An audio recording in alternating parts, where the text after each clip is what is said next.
So guys, enough of theory and let's dive into some code. So in this video, we are going to write our first JavaScript program. So without further ado, let's get started. So for the first few videos, I'm not going to use an IDE and I'm going to use this Codesandbox, which is an editor in your browser itself. The advantage of using Codesandbox is that I'm going to include the links to each of these code sandboxes in the videos and you can go and follow along. All you need to do in order to follow along is click on the link in the description below. You would be redirected to this particular code sandbox and you can fork it. So once you click on fork here, it's going to create a duplicate of this particular sandbox and you can fiddle around with the code.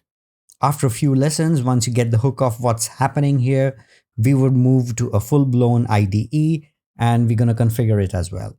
So just to give you a brief overview of the code sandbox, the layout here is very simple. So you have all your files here, and then this is the browser on the right side. So the browser basically showing you the preview of whatever code you have written. And then finally, you also have the console. So by clicking on the console, you can look at the console logs and debug your JavaScript. All right. So right now we have only a single HTML file. It's called index.html and we have the simple HTML code. Now there are two ways to include JavaScript into your HTML file. The first is the inline method and that's what we're going to talk about first. So in order to include inline JavaScript into your HTML, all you need to do is use the script tag. Now the script tag has this opening script tag and the closing script tag. And you write your JavaScript within these two script tags. Now I'm going to write very simple JavaScript program saying hello world. So I'm going to say console.log and I'm going to log hello world to the console. And that's it.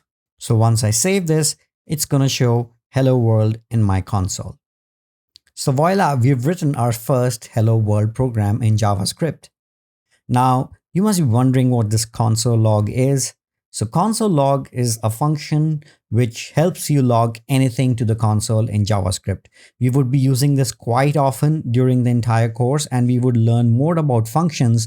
But for right now, what you need to understand is console log helps you to print anything that you put within these two brackets or parentheses on the console. So that was the first way of including JavaScript into your HTML file.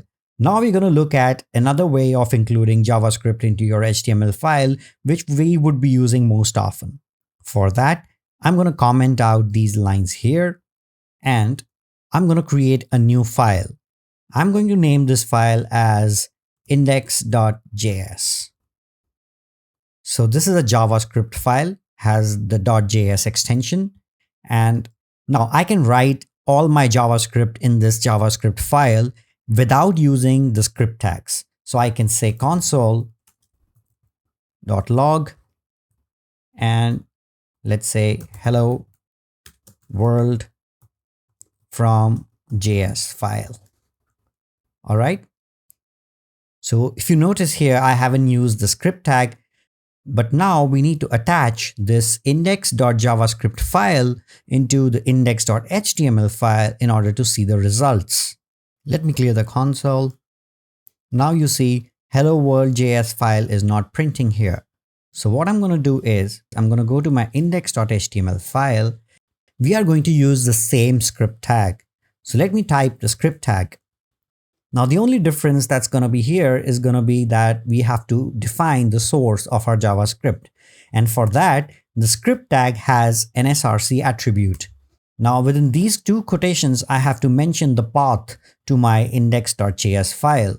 Since index.html and index.js are in the same directory, I can simply go ahead and type index.js. I'm going to save this. Now, the moment I save this, you can see our console prints hello world from JS file.